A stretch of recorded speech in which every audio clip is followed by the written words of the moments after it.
Now, the one thing that many people don't know about ALVO is that they put so much development time into making sure that we get that old school Call of Duty feeling, they even brought back the campers.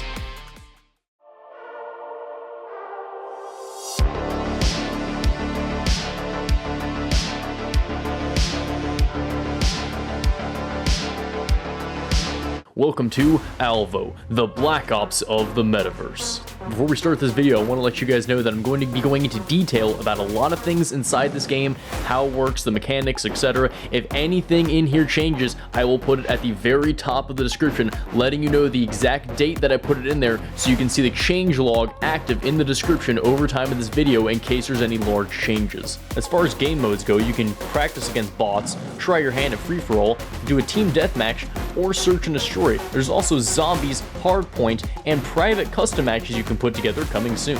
On the main menu, there's also a leaderboard that can switch between weekly and global that can show your KD as well as the KD of the top players. We don't talk about mine though. I was dying for testing purposes. You can also customize up to 4 different loadouts by using a primary, secondary weapon, perks, kill streaks, and throwables. You can customize your primary and secondary with attachments and weapon skins, as well as being able to put weapon skins on your melee. In order to unlock anything in the game, weapons, attachments, perks, etc., you need to be able to play matches to gain a certain level to unlock it, as well as spend coins to unlock the item after you reach the level. However, every player starts out with being able to access all of the kill streaks to customize into their loadout: a grenade, a 1911, a UMP, as well as the dual-wield SMGs. You can also customize your character, as you can see from my very festive outfit.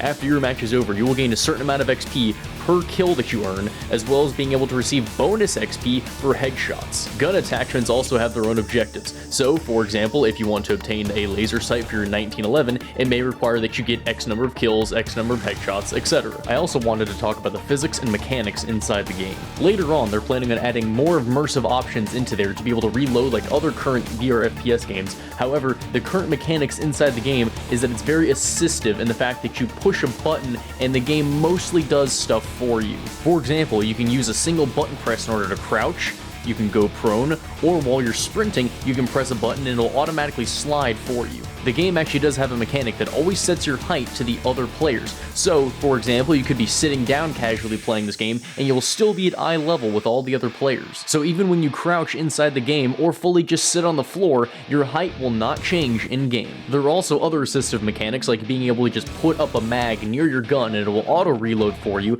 as well as being able to have an arch, where all you have to do is aim the arch and shake your hand, and it'll automatically throw the grenade exactly where the arch is pointed. Currently, those assistive mechanics are the only way that you're able to play. However, the developer is going to be adding in more options. For example, with the reloading, you're going to be able to have fully automatic reload, hybrid reload, and immersive reload. I do respect this quite a lot, because not every player wants to play the exact same way, and so being able to add in more options, giving the player the option to be able to make their play experience the most comfortable, really does speak volumes about the development team for this game. The physics for this game are pretty accurate. Whenever you try to push your gun up against a wall, a barrel, etc., it is going to prevent it from colliding into it. This can give players extra stabilization on the battlefield for those long shots in case they may have shaky hands. I have noticed quite a bit of controversy over this game though. People complaining that the reloading shouldn't be like that, or that it should be able to crouch and be actually closer to the ground, etc.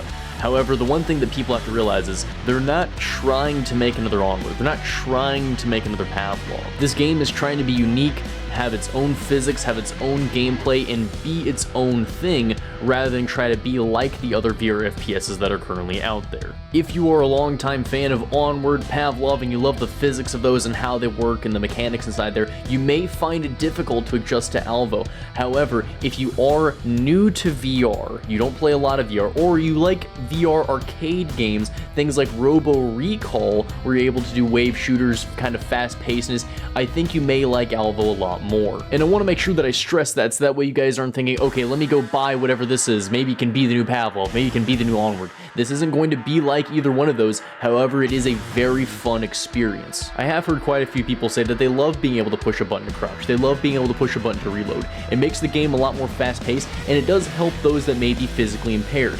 I do have a friend that actually has really bad knees, and so in order to play Onward, he has to run a secondary program called Play Space Mover just to be able to crouch fully crouchy and be able to go prone, which is something that those of us that are physically able to crouch, be able to quickly reload with our hands, don't really consider for those that may be physically impaired. As an initial impression, I would love to give this game a 7.5 out of 10. The physics and mechanics are fully fledged out, it's fun to play, it's fast paced, I had fun meeting a lot of new friends in there, and the fact that the developer is hell-bent on taking feedback, wanting to improve the game as much as possible to be able to give everybody the most comfortable experience in the game has gained my respect quite a bit. As far as notes for the developers though, I will say I ran into a few little bugs. One of the bugs of course being at one point in the match, everybody just kind of became invincible and no one could kill each other. I also did run into a bug twice where for whatever reason, whenever I spawned into the first part of the match, for the majority of the match, I was not able to move after spawning in, and I just had to wait till someone killed me and then I'd get teleported somewhere else and still not able to move. I do hope that they added more of a variety with the maps and game modes as well. Even though they had day and night options for all the current maps, the map selection did feel pretty limited. Also, with the gameplay and physics being so close to Call of Duty, I think the player base will really enjoy being able to play one in the chamber as well as gun game. I also really hope that they add more guns into the game.